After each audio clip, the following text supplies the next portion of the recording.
will set Sunil 6-0.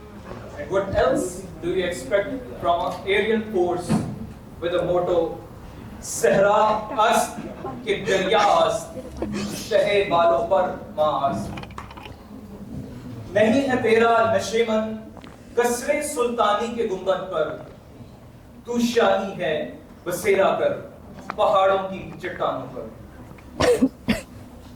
making a false flag operation a base India attacked Pakistan मैंने side notes बनाए Pakistan waited for 2 days मैं दूसरी presentation save कर ली जिसमें side notes नहीं थे that it brought the enemy crippled on its knees in a day and then there was a ceasefire अल्लाह का शुक्र मुझे याद थी what next प्रैक्टिस कीजिए थी what's the truth behind all this chaos what's the सब satisfied agenda लग रहे थे behind this aggression what's the truth under fire to clarify it and with these questions in your mind I call Ms. Mesa, our next presenter, to come on stage. Give a big round of applause, please.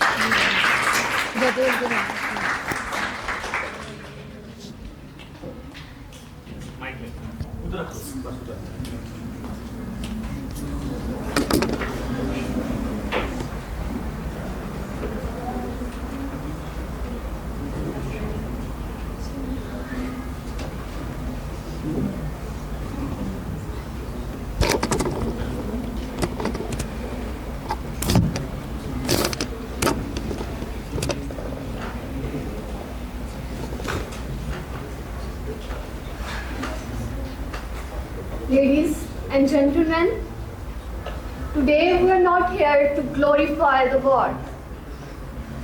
We are here to rescue the truth.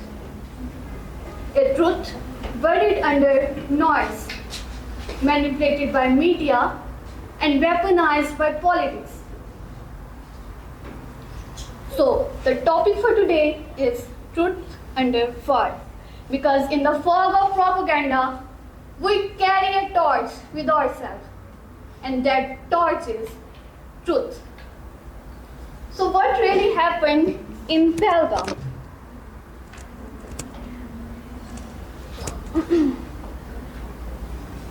Let me take you back to April 22, Pahalgam, an Indian administered Kashmir. An explosion killed 26 civilians there. 24 of them were Hindus, 1 Muslim and 1 Christian. And within hours, Indian media started to point out its fingers towards Pakistan, blaming the Pakistan for the attack. No investigation, no evidence, just accusation.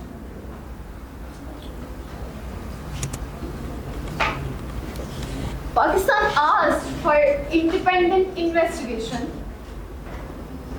but India refused. And that's not diplomacy, that's reflection.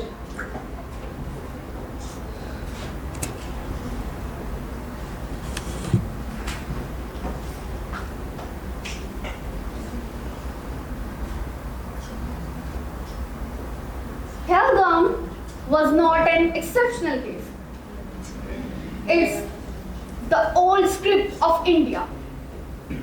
From Pulwama 2019 to Pahalgam 2025, India is doing the same. History shows us when the Modi's popularity declines, the war drums gets louder. And it happened again in Pahalgam. Let's take a review of the historical attacks. 2001 Parliament attack. An attack on Indian Parliament. It was imposed and there was an allegation of Pakistan that Pakistan was behind of it. But later they found out it was because of their internal lapses. And then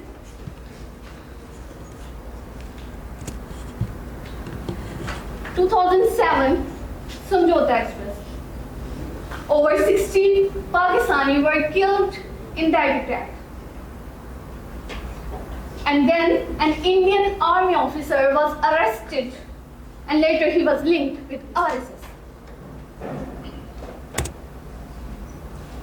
Pulwama attack. After the attack, the leaked chats between Indian journalist Arnav and BARD CEO revealed who was having the foreknowledge of the attack and who took the benefit of it all. Pakistan? No. But Modi, the BJP, the RSS. Let's talk about intentions. What were the intentions behind it? India want a secure border? No. They want peace in Kashmir? No. The intention and their mentality behind it was the old narrative of Akhand Bharat, a mythological greater India, which includes Pakistan, Sri Lanka, Bangladesh, and even Tibet. And then the Sikh mentality of Hindutva supremacism.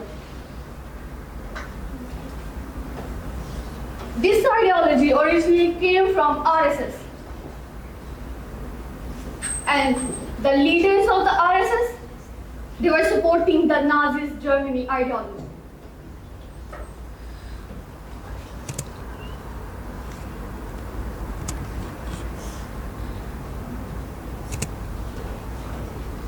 On 7 May 2025, India started an Operation Sindoor. It was not their defense, it was a message. India targeted our innocent civilians.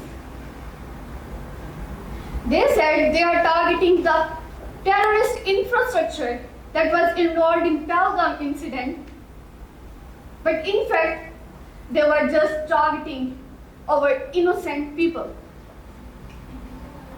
But let me tell you, there was a thing that India was not expecting. Pakistan would respond, not in a rage, but with precision. And Pakistan responded.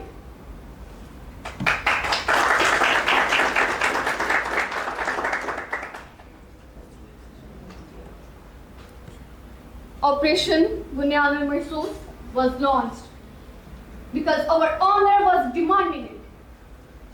It was not aggression. It was a response.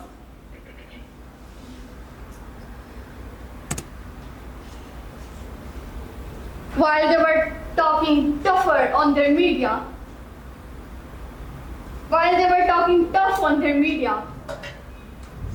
we flew tougher.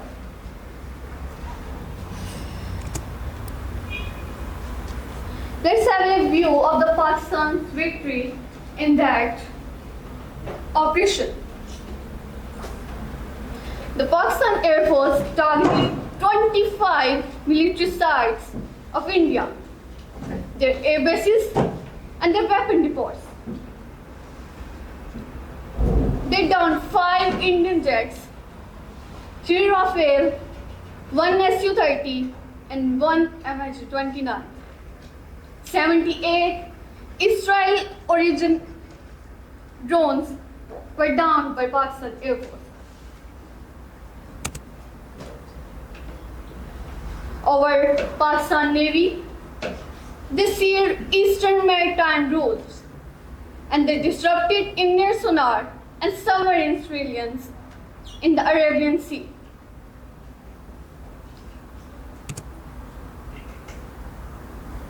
And our intelligence, ISPR coordinated hackers, they defaced public sector undertaking of India. They also assessed the sensitive information from military, from MES. And they also assessed sensitive information data from Manohar Parrikar Institute of Defense Studies and Analysis. So while others waged war with words, we write our answers in the sky, swift, sharp, and silent.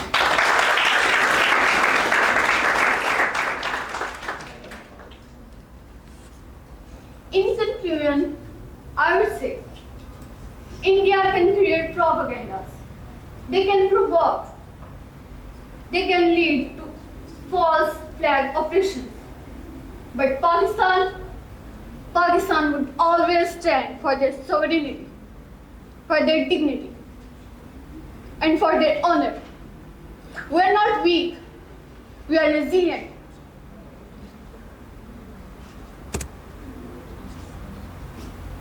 To the world we say, stand with truth, stand with right, stand with Pakistan. Thank you. Everyone, my name is Wajiha Shaukat, and today the title for my presentation is Defying Shadows, Pakistan's Strength Against the Nexus. Well, this is not just a story of conflict. This is a story of conspiracies, alliances, and an unwavering determination of Pakistani nation. To understand the threats that Pakistan is facing today, we must have to look at the root. And the root is Israel's deep and dangerous involvement in Middle East. These involvements are far beyond just a self-defense.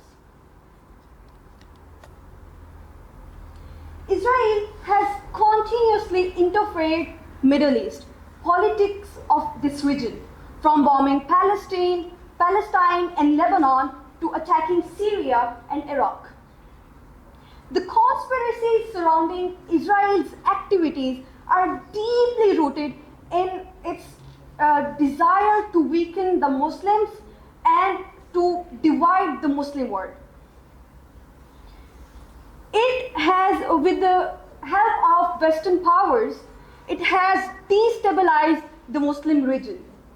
It views Pakistan as a direct threat because of its nuclear power, because of its strategic alliance with other Muslim countries. And in this mission of divide and rule, Israel has found a like-minded partner in India.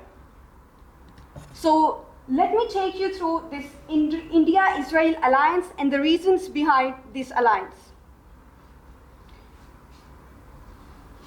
Israel is one of the top defense suppliers of India.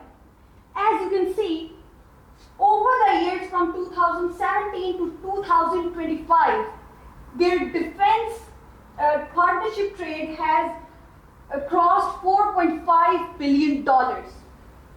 This made their alliance even stronger. The reasons behind this alliance is, one of the major reasons is because both these countries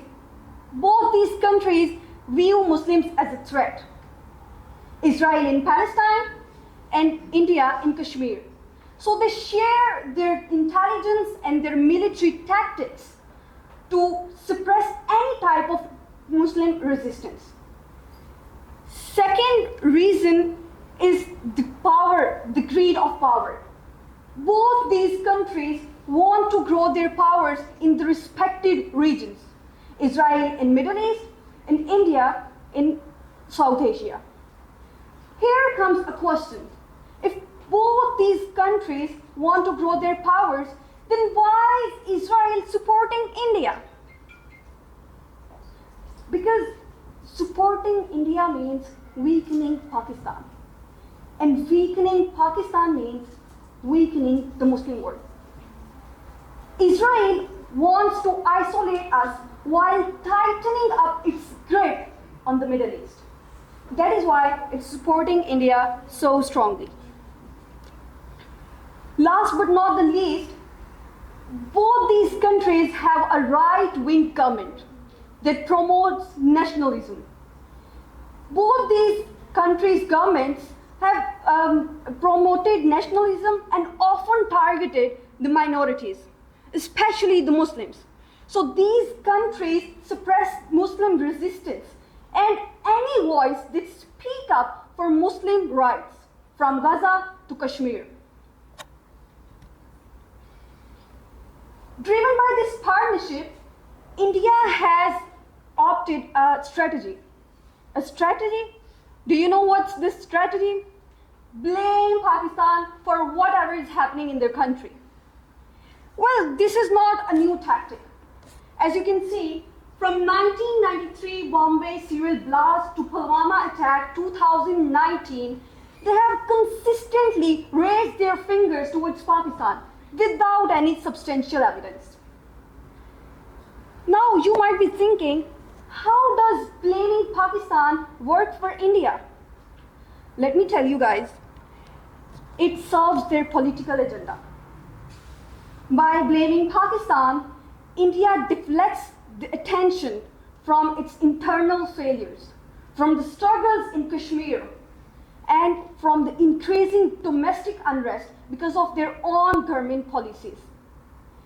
By painting Pakistan as a villain, India plays a victim card. They justify their aggressive stance. And also, this narrative aims to stifle any international support for Pakistan's cause, whether it's for Kashmir dispute or for any regional security concern. And then came this Pahalgam attack. On April 22nd, 2025, a convoy in Indian-occupied Kashmir was attacked. And within hours, without a shred of evidence, India blamed Pakistan. Well, this was not a reaction, this was a pre-planned excuse for what came next. India launched Operation Sindoor in the darkness of night, proving its cowardice, avoiding open confrontation, and violating the norms of international warfare. They targeted civilians, and our innocent civilians, children, women, and men were martyred. India forgot to whom it's fighting, but our strong retaliation made them know who we are. 11 of Indian posts were attacked, and over 25 Indian troops were destroyed. Pakistani military performed very well. Our cyber attacks disabled more than 70% of their electric grids, paralyzing their communication system and their logistics. Key radar systems were disabled. Furthermore, we crippled their air bases like Pathankot, Ambala, Suratgarh, and many others.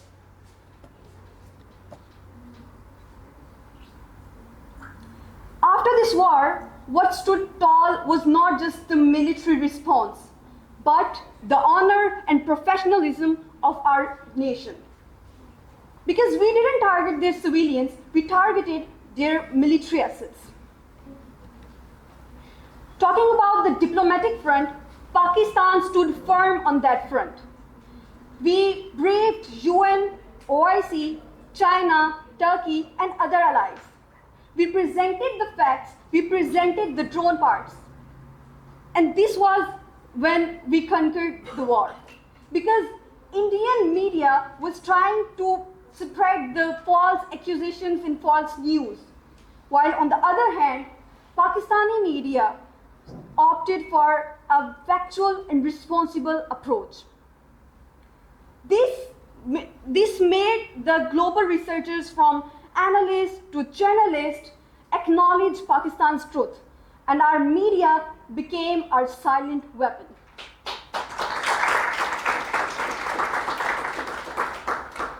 I must want to pay pay the tribute to Pakistan Armed Forces because this powerful retaliation was never possible without the unmatched bravery and unity in Pakistan Armed Forces.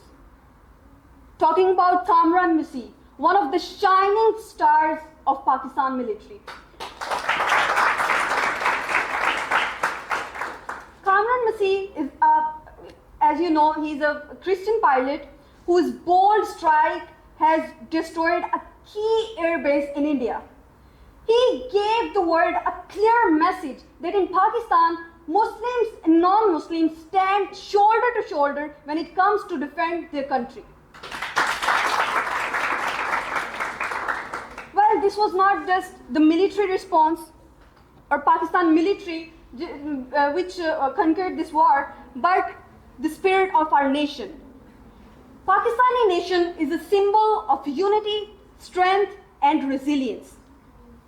We are a nation that we bleed together, we fight together, and we rise together. When any war is started in Pakistan, from military to civilians, from minorities to our youth, we all stand together. We protect our motherland. With this, I want to conclude by saying that we have faced the nexus. We have faced the lies, but we conquered with honor. Pakistan's strength is its union, and our truth is our weapon.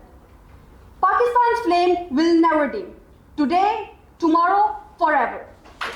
Long live Pakistan.